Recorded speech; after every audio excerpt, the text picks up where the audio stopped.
बिस्मिल्लाहिर्रहमानिर्रहीम। अस्सलाम वालेकुम। जैकब न्यूज़ सां मां आहियां आबिद अली मंगरियो।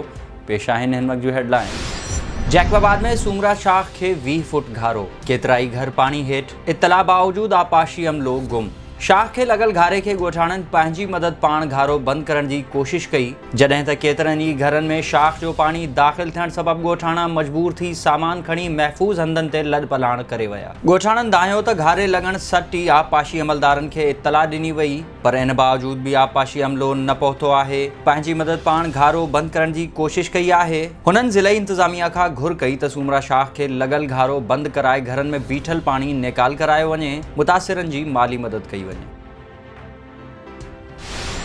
काफ़ी दफ़ा कंप्लेन कई है पर कोई रिस्पॉन्स न मिलियो आहे। बस ईंदासीं कंदासीं कमु, अचनि था बस हरको फुरको कमु कयूं हलिया था वञनि। में ॾिसो था हे रोज़ आहे नी पाणी जो मसइलो आहे। पंहिंजी मदद पाण हे ॾिसो नालनि जा बना असां ॾेरायासीं ऐं म्यूनसिपालिटी वारनि ॾे रोज़ वञूं था, उहे अचनि था चवंदासीं हे नालनि जो मसइलो आहे। नालनि वारनि ॾे वञूं था, उहे चवंदासीं असां DC साहिबु घुराया आहिनि पंजाब खां कोई टीम वग़ैरह, उहा जॾहिं ईंदी त उनखां बाद में जेको आहे इहो कराईंदासीं। बाक़ी कोई अहिड़ो रेस्पॉन्स नथा ॾियनि। पंहिंजी मदद रोज़ आए ॾींहुं कयूं था पिया। साईं तक़रीबन इन के गंद कचरे के 4 महीना खां वधीक थियो आहे। रमज़ान शरीफ़ खां वठी असांजी इहा पोज़ीशन आहे ऐं आसिम वग़ैरह खे असां गुज़ारिश था करूं जेको आहे सो असांजे पाड़े जी निगहबानी करे ऐं असांजी निगहबानी करे। असांजो को सार संभाल लहण वारो माण्हू न आहे।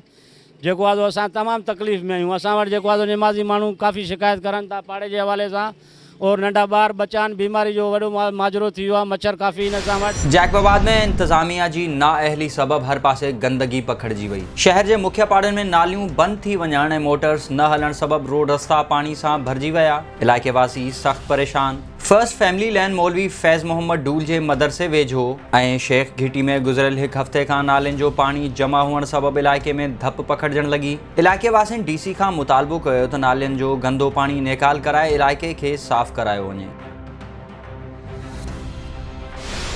जैकबाबाद जी सिविल अस्पताल जी बहाली ऐं अपग्रेडेशन लाइ समाजी अॻवान अब्दुल हई सूमरो पारां सीनियर वकील अहमद बख्श अंसारी मार्फत चीफ सेक्रेटरी सिंध ऐं सेक्रेटरी सिहत समेत 6 ऑफिसर्स ख़िलाफ़ हाई कोर्ट लाड़कानो में पिटीशन दाख़िल कराए छॾी। इन सिलसिले में समाजी अॻवान अब्दुल हई सूमरो जो चवणु हो त सिविल अस्पताल जैकबाबाद खे मुकम्मल तबाह कयो वियो आहे, जंहिं सबबि न रुगो जैकबाबाद पर बलोचिस्तान जा लखे माण्हू मुफ़्त इलाज वारी सहूलत खां महरूम थी विया आहिनि। हुन चयो त पिटीशन में चीफ सेक्रेटरी सिंध, सेक्रेटरी सिहत, डेप्यूटी सेक्रेटरी सिहत, DG सिहत, डायरेक्टर लाड़कानो ऐं सिविल सर्जन जैकबाबाद खे धुर बणायो वियो आहे, जन खे 28 अक्टूबर ते तलब कयो वियो आहे। सिविल अस्पताल जी मुकम्मल बहाली ऐं अपग्रेडेशन ताईं जिद्दोजहद जारी रहंदी। जैकबाबाद जे ॻोठ मोहब्बत जतोई वासी जो प्रेस क्लब अॻियां पुलिस एहलकार ग़ुलाम मोहम्मद जी नाजाइज़िन ख़िलाफ़ एहतजाज। पीर सन मंठार जतोई एहतजाज कंदे दाहियो त पुलिस एहलकार ग़ुलाम मोहम्मद जतोई मुंहिंजी ज़मीन ते कब्ज़ो करे वेठो आहे। हक़ घुरण ते मूं मथां कूड़ा केस करे मूंखे फसायो पियो वञे, जंहिं ते आऊं कुझु साल जेल में बि रहियुसि। हाणे मूंखे ज़मीन तां हथ खणण लाइ पुटनि सां गॾु मारण जूं धमकियूं ॾेई रहियो आहे। आऊं IG सिंध, DIG लाड़कानो ऐं SSP जैकबाबाद खे अपील थो करियां त ख़ुदा कारण मूंखे ज़मीन वापसि कराए मूं सां इंसाफ़ कयो वञे। बलोचिस्तान जे सेनेट में ख़ाली थियल सीट ते चूंड, 4 उम्मीदवार आम्हो साम्हूं। चूंड लाइ ऐवान जे 65 सूबाई असेंबली मेंबर्स मां 64 अहल हुआ, जिन मां 61 मेंबर्स पंहिंजो वोट कास्ट कयो, जॾहिं त 3 मेंबर JUI जो मौलवी नूर मोहम्मद, मुस्लिम लीग नून जो सरदार सनाउल्ला ज़हरी ऐं बलोचिस्तान अवामी पार्टी जो मोहम्मद ख़ान वोट ॾियण न आया। वोटिंग जो अमल बिना कंहिं वक़फ़े जे जारी रहियो, जंहिं जे नतीजे में बलोचिस्तान अवामी पार्टी जे उम्मीदवार मोहम्मद ख़ालिद बिज़ैन जो 38 वोट हासिल करे कामयाबी माणी ऐं जमीयत उलमा इस्लाम जो उम्मीदवार गौसुल्लाह 21 वोट खणी 2 नंबर ते रहियो। आज़ाद उम्मीदवार मोहम्मद अली ऐं मुनीर अहमद बलोच को बि वोट हासिल न करे सघिया, जॾहिं त 2 वोट रद्द कया विया।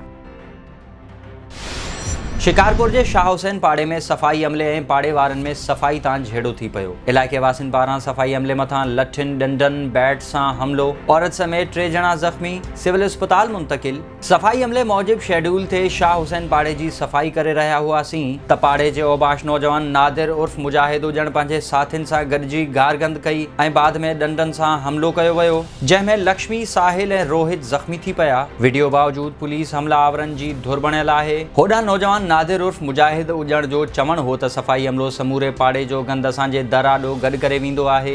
मना करण ते औरत ऐं साणस गॾु 2 ॼणनि बोहारनि ऐं सिरोटनि सां हमिलो कयो आहे, जंहिंजी NC दाख़िल कराई आहे। पुलिस मूजिब ॿिन्ही धुरियुनि जी NC दाख़िल आहे, जॾहिं त का बि गिरफ़्तारी अमल में न अची सघी आहे। मदेजी में ॾींहुं ॾिठे जो स्टेशन रोड ते अणसुञातल फोरुन दुकानदार रोहित कुमार के यरगमाल बढ़ाए रोक रक़म मोबाइल ऐं ॿियो क़ीमती सामान फुर करे फरार थी विया। दुकानदार मीडिया सां ॻाल्हाईंदे चयो त हू दुकान ते वेठल हो त टिनि अणसुञातल जवाबदारनि हमलो करे यरगमाल बणाइण बाद 70,000 रोक रक़म ऐं ॿियो सामान फुर करे फरार थी विया। वाक़े बावजूद SHO सदोरो लाशारी थाणे खां ॿाहिरि बि न निकितो। हिंदू बिरादरी ऐं वापारियुनि में ताव पखिड़ियल। मखदूम मोहम्मद अमीन फ़हीम जो फर्ज़ंद अगूणो DC मखदूम अकीलुज़्ज़मा इस्लामाबाद में वफ़ात करे वियो। दुबई में तरसल MNA मखदूम जमीलुज़्ज़मा ऐं संदसि फर्ज़ंद सूबाई वज़ीर रेवेन्यू मखदूम महबूबुज़्ज़मा दुबई खां इस्लामाबाद पहुता। मखदूम अकीलुज़्ज़मा मरहूम मखदूम मोहम्मद अमीन जो 3 नंबर पुट ऐं मखदूम जमीलुज़्ज़मा जो नंढो भाउ हो। मखदूम अकीलुज़्ज़मा कुझु अरसे खां गुर्दनि जी बीमारी में मुब्तला हुजण सबबि इस्लामाबाद जे ख़ानगी अस्पताल में ज़ेर इलाज हो।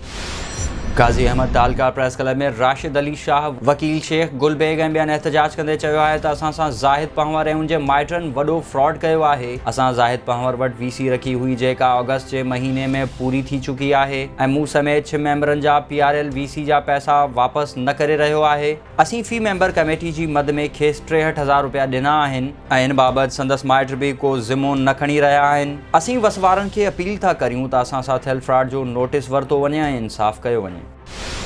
जागण भरसा अब्दुल रशीद मारफाणी ऐं रबन मारफाणी जी धुरिन विच में हलंदड़ खूनी तकरार जो जिरगो कोट भयो में मोहम्मद अकरम अबड़ो ऐं सरदार अब्दुल गफूर थहीम जी सरपंची हेठि थियो, जंहिंमें धुरिन जे समय माण्हुनि शिरकत कई। जिरगे में ॿिन्ही धुरिन जूं ॻाल्हियूं ॿुधण बाद रबन मारफाणी जी धुर जा 10 खून ऐं रशीद मारफाणी जी धुर जा 7 खून साबित थिया। फी खून जी रक़म 15 लख मुक़रर कई वई। रशीद मारफाणी धुर ते 3 खून वधीक हुजण करे 45,20,000, ज़ख़्मियुनि ऐं माल चोराइण जा 35 लख रुपया ॾंड मुक़रर कयो वियो, जंहिं बाद धुरियूं खीर खंड थी वयूं।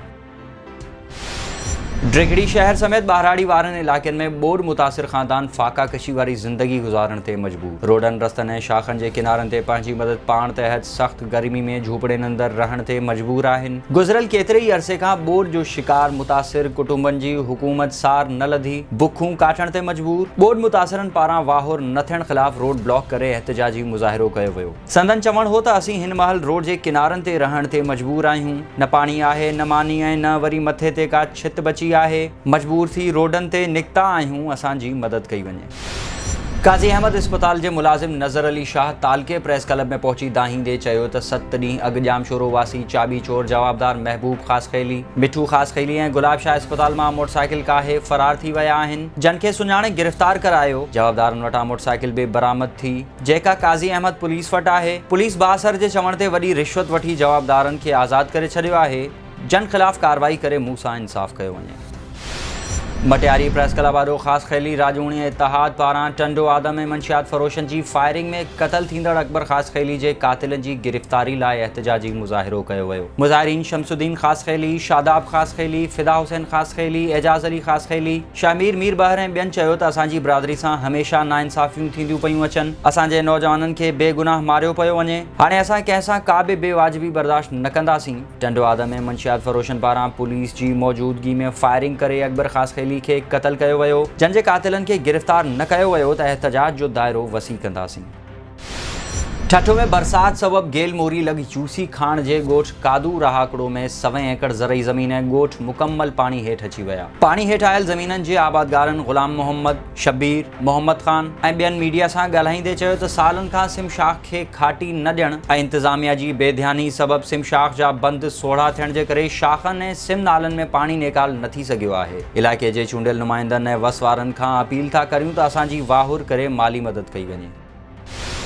ऐं पन्नो आकिल में बाइजी थाणे जी हद सिद्धूजा क़ौमी शाहराह ते क़ाइमु गौसिया बेकर्स, रहमत अली ऐं हिम्मत अली चाचड़ जे दुकान मां अणसुञातल चोरनि राति देर सां खाट हणी लखें रुपयनि जो सामान चोरी करे फरार थी विया। मुतासिरनि जो चवणु हो त ही लगातार असांजी चौथीं चोरी आहे। दुकानदारनि पंहिंजी मदद पाण तहत खोजी कुता घुराए चोरी जा पैरा खणाया, जेके हिकु पाड़ेसिरी फरीद जलाली जे घर में लॻा, जंहिंखे पुलिस गिरफ़्तार कयो। उन खां अॻु बि 4 चोरियूं थी वयूं आहिनि, पर पुलिस के बि क़दम नाहिनि खयां।